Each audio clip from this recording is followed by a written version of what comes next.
Gracias por el espacio para la silla rota, es su espacio.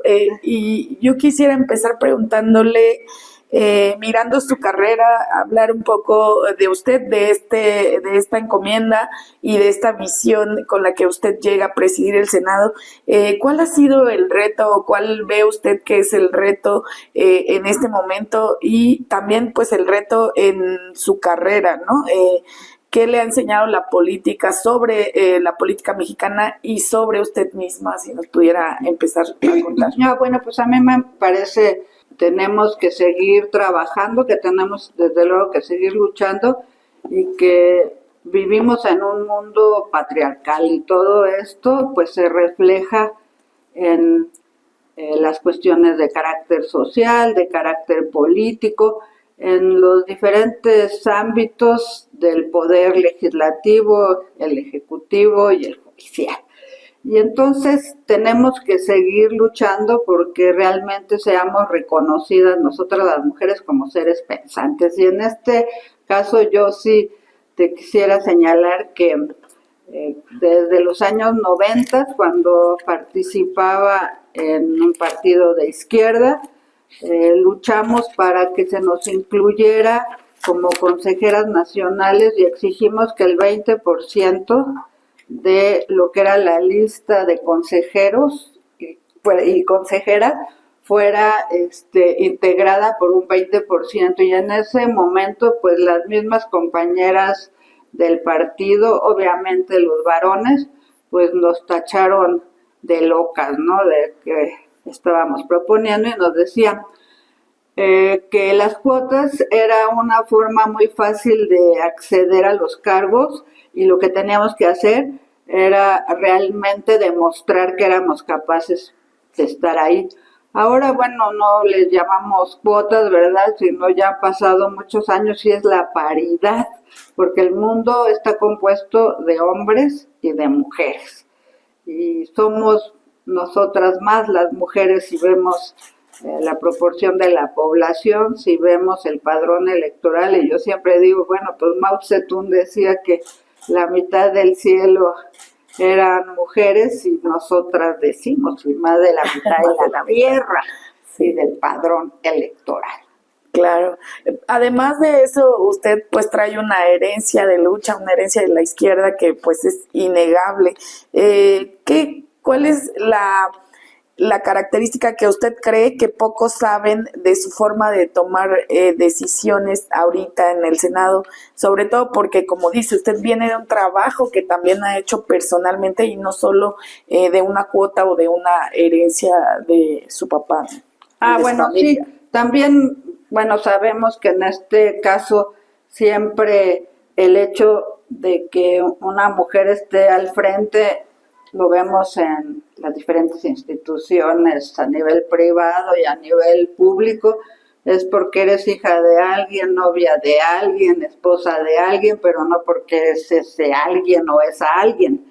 Entonces, las mujeres tenemos que estar demostrando siempre que somos esas alguienes, que somos alguien que efectivamente hemos estado trabajando por nosotras mismas y por dar a conocer lo que hacemos y lo que somos y lo que proyectamos y lo que queremos.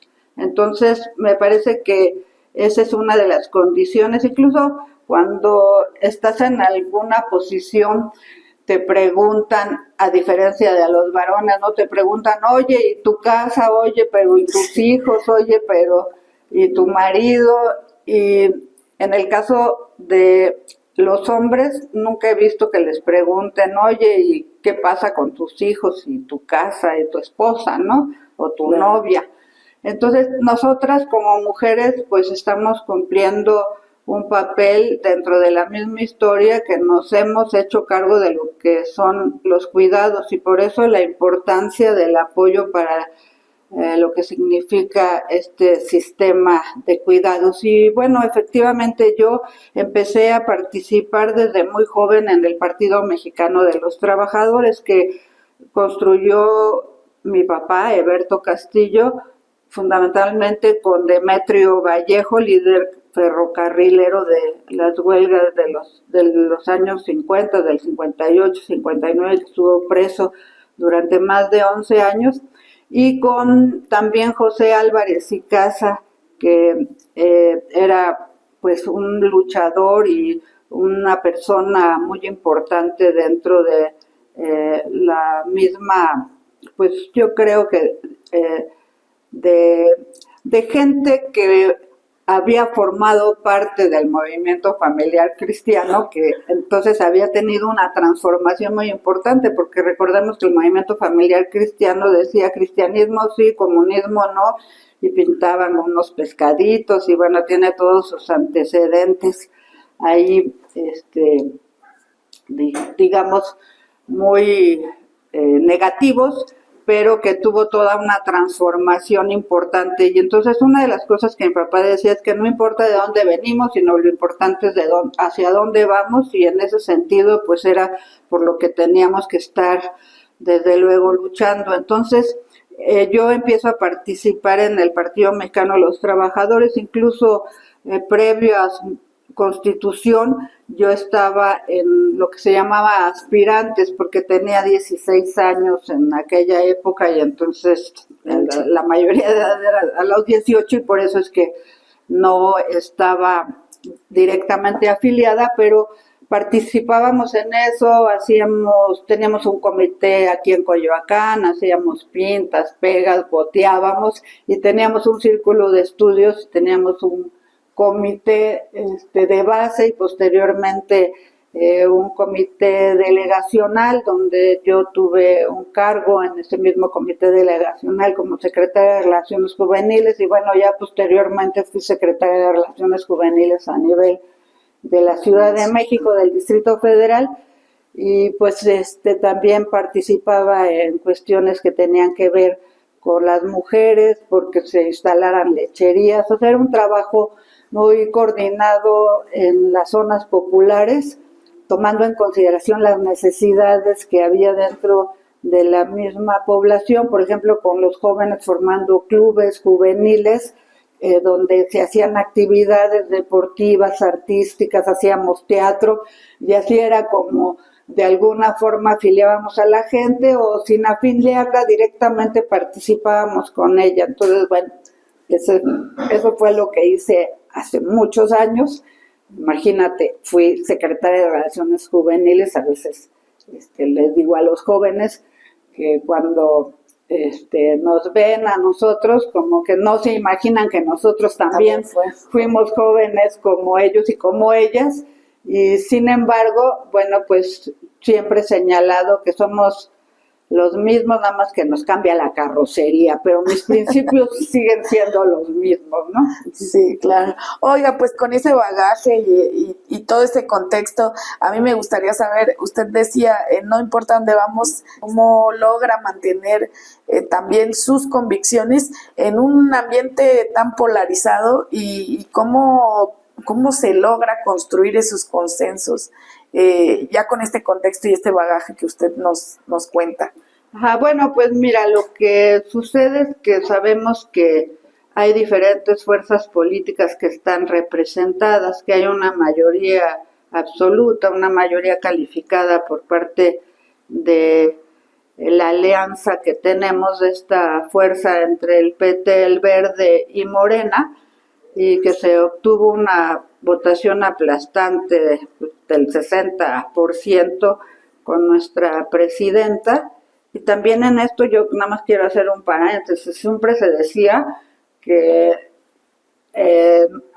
aquí en este país tan machista no iban a votar por las mujeres. Ya quedó demostrado que hay un avance fundamental en ese sentido, porque votaron por una mujer como Claudia Sheinbaum Pardo. Y entonces lo que yo digo es que estas fuerzas finalmente tienen una representación, es un espacio plural, y en este espacio plural pues tienen que expresarse, que Parlamento pues viene de hablar, y pues que se hable en ese espacio, pero que a través de la palabra se pueda estar construyendo el debate, pero a la hora de fijar las posiciones a través de el voto, pues finalmente lo que prevalece es esta visión de la construcción del segundo piso de la cuarta transformación.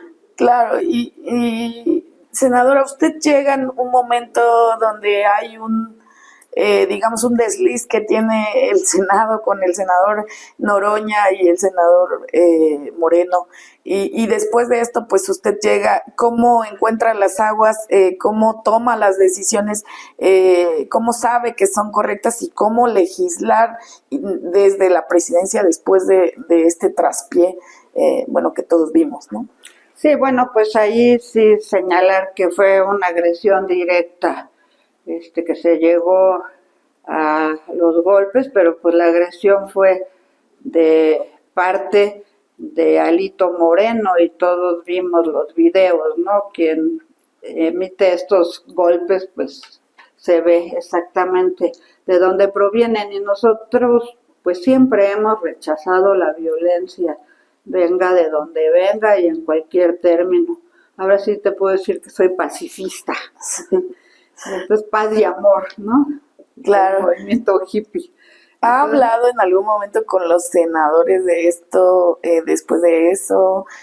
¿O ha marcado algún estilo de esto no debe ser en el Senado? Bueno, yo siempre he dicho que pues tenemos que dialogar, que lo importante es la palabra y que pues que se debata, pero que finalmente pues se llegue a la votación y que la gente tiene derecho a expresarse y que yo pues garantizo la libertad de expresión. En ese caso, pues sí hemos estado hablando con las distintas fuerzas políticas, con los compañeros y las compañeras que componen el Senado de la República, y yo pues siento que soy una persona respetuosa, y entonces esto sí, pues de alguna forma también considero que es la visión que tienen de mí y que yo he sentido respeto de parte de ellos y de ellas. Senadora, ¿qué pasa con los ciudadanos? O sea, evidentemente esto fue mediáticamente un golpe para el Senado en su investidura, ¿no? Entonces, ¿hacia dónde va el Senado y qué pasa con esta desconexión que muchos ciudadanos sienten con su legislador? ¿Cómo hacerle para que el Senado pues rinda los resultados que se esperan? Bueno, pues yo creo que todos tenemos que hacer votos para elevar el nivel del Senado de la República.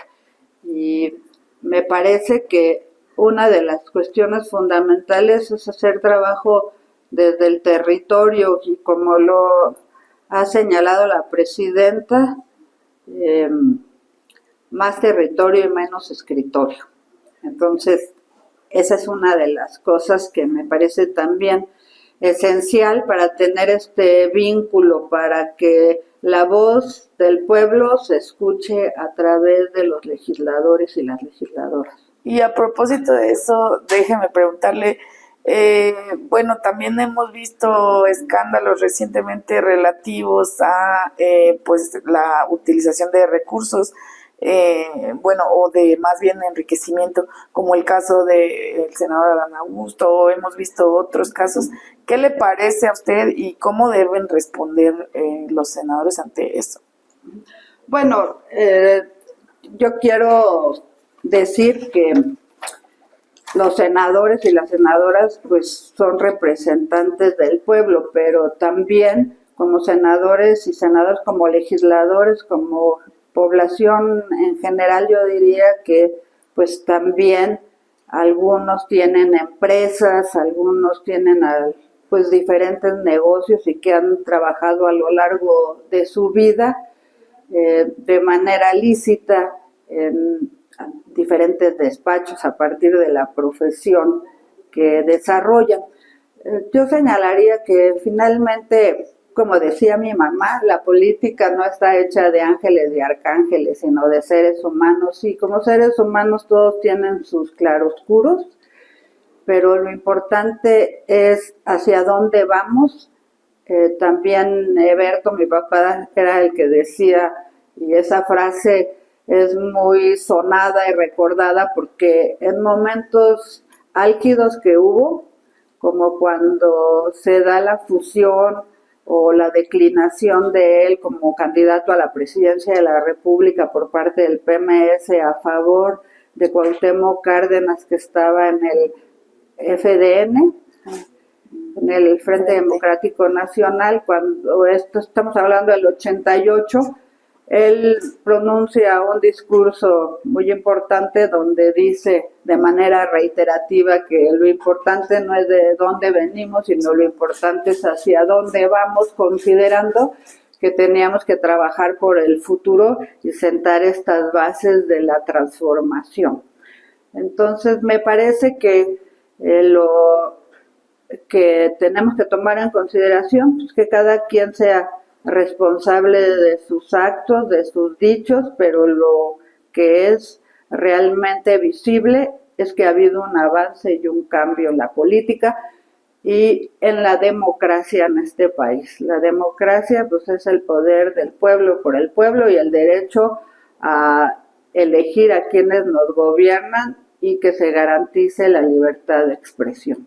Claro, ¿cree usted que va a haber, digamos, sí se va a proceder o se va a investigar a quienes se tenga que investigar, las irregularidades que se tengan que investigar respecto a pues este enriquecimiento de algunos senadores o respecto a cualquier otro caso de corrupción?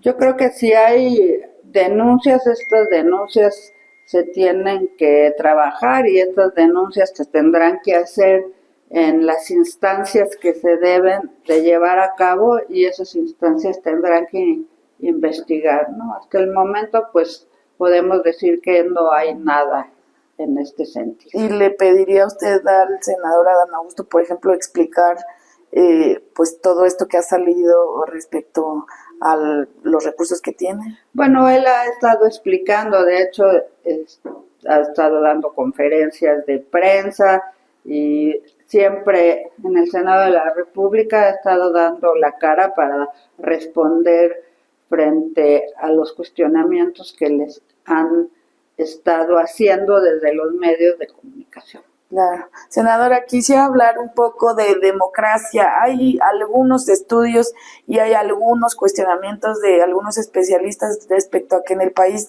la democracia va a pique por la tan cuestionada reforma judicial, por muchas otras decisiones que se han tomado o que pareciera que se instaura un poder solo en el Ejecutivo. ¿Cuál es su opinión respecto a si México está en declive, la democracia está muriendo? ¿Qué es lo que usted piensa respecto a eso? No, pues yo obviamente que difiero de esa posición, porque yo señalaría que cuando fue Zedillo presidente, él fue el que decidió cómo estaría reformado el Poder Ejecutivo y él fue el Poder Judicial, perdón, y él fue el que decidió quiénes serían los integrantes. Y aquí lo que yo podría señalar que fueron 13 millones de personas las que definieron esto a partir de una reforma profunda, una reforma muy profunda, porque el sistema judicial siempre ha estado muy cuestionado. Y yo por eso recuerdo también, cada que tengo oportunidad, un grafiti que estaba pegado, pintado en los muros de Lecumberri cuando yo iba a visitar a mi papá, que era niña, que decía: en este lugar maldito, donde reina la tristeza, no se castiga el delito, se castiga la pobreza. Y eso pues es ahora sí que muy conocido dentro del propio sistema judicial, de la penitenciaría, porque podemos decir que es un verso que está desde hace muchos años, hace muchas décadas, y que lo recuerdan y que lo tienen bien presente en su mente quienes ingresan a la prisión y quienes supuestamente defienden a veces a los presos, que no necesariamente los defienden, y sabemos cómo está este sistema judicial, y pues es el cambio profundo que se tiene que hacer a favor de la justicia en este país. Entonces yo no coincido con que se diga que ya no hay democracia. Yo creo que se están haciendo muchas cosas efectivamente para que exista la democracia en este país y para que se respete el derecho al voto y a disentir. Debe haber contrapesos para el gobierno, debe haber autocrítica. ¿Qué está fallando ahorita, tanto en el poder legislativo, sobre todo, como en los dos restantes poderes? No, bueno, yo lo que creo es que pues definitivamente sí, la autocrítica siempre tiene que estar presente. O sea, independientemente de cualquier cosa, yo creo que tiene que empezar desde la familia, ¿no? Tiene que empezar desde la casa, tiene que empezar en cualquier espacio de la educación pública, la educación privada, y desde luego en las oficinas, en todos los niveles, me parece que es algo que se debe de practicar. Pero yo considero que ha habido un avance fundamental en este país y que la transformación va. ¿Cuáles son los resultados del Senado? ¿Realmente se han hecho iniciativas que benefician a la población como no se habían hecho antes? ¿Cuál presumiría usted que sería el logro del Senado en este sexenio? Sí, pues yo creo que ha habido un avance fundamental. En primer lugar, lo de la reforma judicial, que eso me parece pues esencial, y que ahora vamos a tener una reforma política, que ese será el otro gran tema, que está la reforma que se hizo a nivel de energía, que esa es pues básica porque se recuperó a Pemex y a la Comisión Federal de Electricidad para el pueblo, y con una orientación que tiene que ver con la planeación, que tiene que ver con la transición energética y con una serie de cuestiones fundamentales para el desarrollo de nuestro país. Otra que me parece que también se tiene que resaltar desde luego es la relativa a los pueblos indígenas y afromexicanos, y el reconocimiento de lo que es este término de los afromexicanos, que tiene unas raíces profundas que fueron negadas durante décadas, ¿no? Y que es una población que formó parte también de la misma represión que se dio en la época colonial, y que el día de ayer, pues me parece también que hay que resaltar lo que se dijo el representante de España, que pues finalmente es esta aceptación de una disculpa por todas las atrocidades que se llevaron a cabo en ese momento durante esta guerra que hubo en contra de las poblaciones de nuestro país. Y todas esas reformas, ¿cómo se traducen para la ciudadanía? O sea, ¿cómo evitar que la ciudadanía perciba que los cambios ocurren sin suficiente consulta o sin este anclaje social que los tome en cuenta, ¿no? Porque, por ejemplo, ahorita hay muchas alertas por la próxima reforma electoral, ¿no? Sí, mira, yo lo que diría es que dentro de las mismas encuestas que se hacen, estamos viendo los resultados de la aceptación del gobierno de Andrés Manuel López Obrador, y lo que se señala es una aprobación del 80%, acaban de dar esos resultados. Y en el caso de nuestra presidenta, pues también tiene récord, ¿no? Del 80%, ya sabemos que hay un desgaste cuando se gobierna, pero estas cuestiones lo que bien. Y además, otro de los puntos que me parece que es fundamental resaltar es el hecho de que los programas sociales son constitucionales y que hemos salido en este país de la pobreza, pues para bajar los índices que existían, y que ha salido de la pobreza pues 13 millones de personas, que este es un dato muy importante porque en el gobierno neoliberal era al revés, ¿no? Cada año veíamos que había más pobres y había más pobres y había más pobres, entonces pues el resultado de estos sexenios lo vemos ahí que es completamente inverso a lo que venía pasando. Entonces yo creo que no es una visión de toda la población, sino siento que es una visión de un sector que pues ha sido crítico porque no ha sido beneficiado como era en el periodo neoliberal en este país. Me parece que eso es lo que sucede. Sí, sí, esa cifra de los pobres refleja cómo es el país, o es una cifra matizada que no toma en cuenta ciertas circunstancias de las clases sociales en el país. Bueno, yo creo que una cosa se podría decir, bueno, es que el INEGI pues es de este país o no sé, ¿no? Pero pues el Banco Mundial lo reconoció anteriormente, que habían salido más de 9 millones de la pobreza, y bueno, pues están en lo que tiene que ver con la Agenda 2030, ¿no? Claro. Y en este caso, pues uno de los puntos que está pendiente a nivel mundial es y México ha demostrado cómo se puede salir de la pobreza mediante una política económica como la que se ha implementado. Hablando de eso, si no me recuerdo, usted ha hablado de un estado constitucional de bienestar. ¿Cuáles serían esos indicadores clave para medir ese éxito y qué papel jugaría el Senado en esto? Sí, bueno, hablamos de un estado constitucional de bienestar a partir de toda la estructura de lo que se está haciendo en este Congreso Constituyente. Y por esa razón el hecho de que, por ejemplo, exista la igualdad sustantiva, ya sea constitucional, así como hablábamos de cuotas y hablamos de paridad y ahora de igualdad sustantiva, es para que se refleje en todos los ámbitos.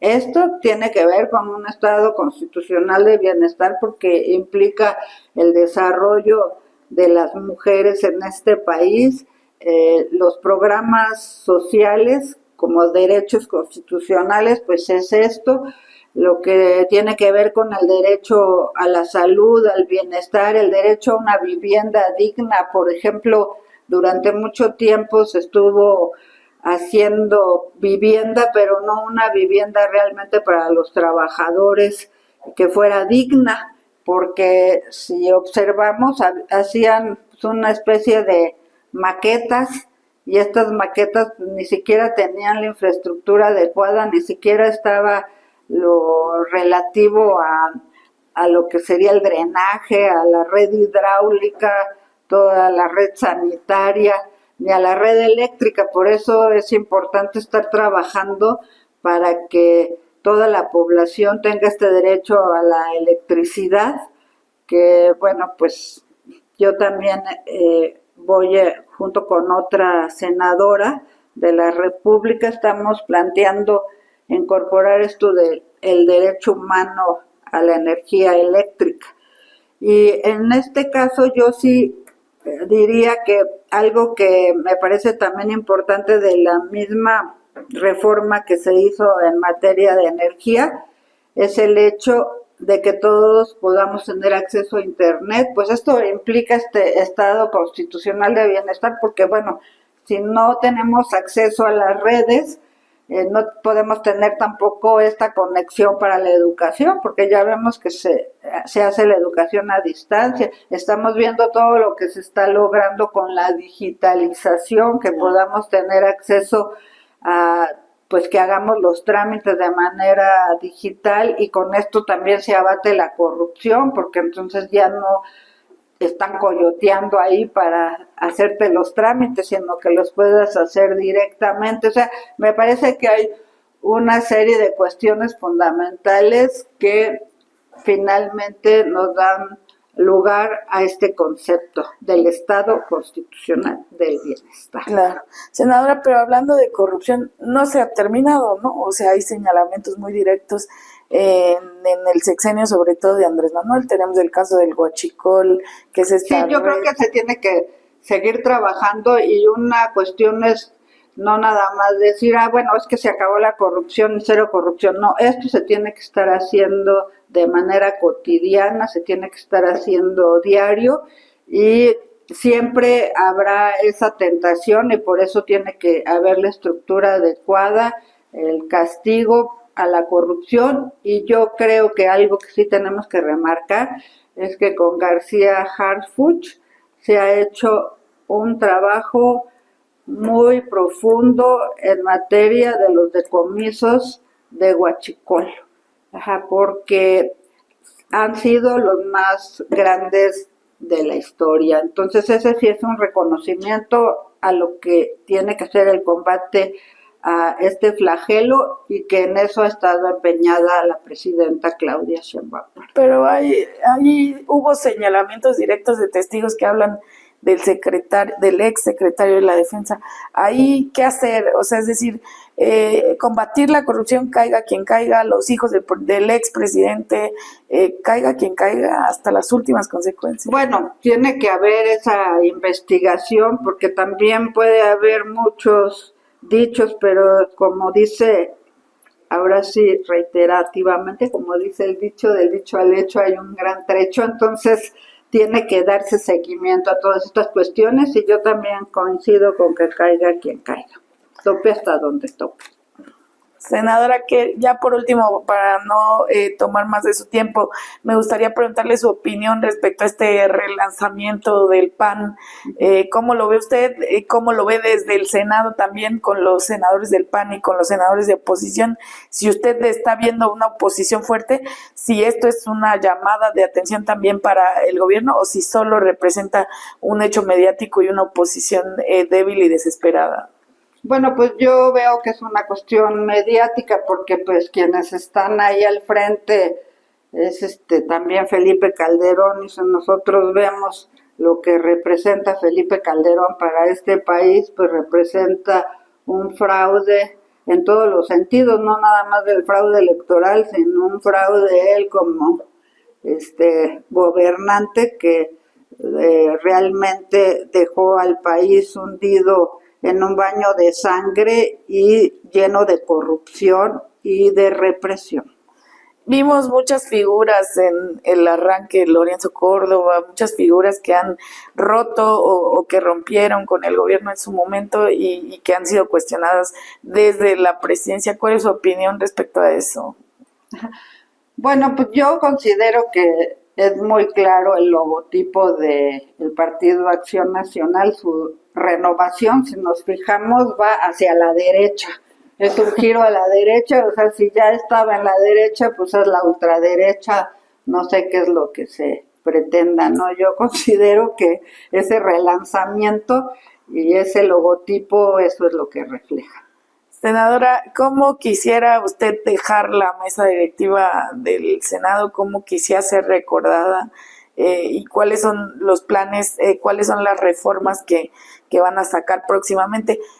También otra cosa, he visto que usted ha tenido algunos videos para dar la agenda diario, que es una cosa que me parece que no sucedía tan abiertamente, y me parece que es una cosa atinada en materia de cómo comunicar a la ciudadanía lo que se está haciendo. En ese entendido, ¿cómo le gustaría dejar la mesa directiva y hacia dónde van las nuevas reformas? Bueno, a mí lo que me gustaría, bueno, que fuera como parte de este respeto que se tiene que tener por el poder legislativo. Eso es lo que me gustaría, y que también la población, a los medios en general, tuvieran la información fidedigna de lo que se va a estar debatiendo y cómo se va a estar debatiendo. Y desde luego, pues, seguir apoyando y sentando las bases para este segundo piso de la cuarta transformación. No sé si quiere agregar algo más, algún mensaje para los políticos en el Senado, sobre todo para los senadores y pues para los del partido en el gobierno. Bueno, pues que me parece que tenemos que lograr que realmente el Senado de la República tenga el respeto de la ciudadanía y que por eso todos y todas tenemos que estar trabajando por darle el nivel que se requiere y que podamos seguir discutiendo y debatiendo y que, como lo he señalado, que a mí me parece que la política es un vehículo civilizatorio y que tenemos que actuar con civilidad como ciudadanos de este gran país que es México.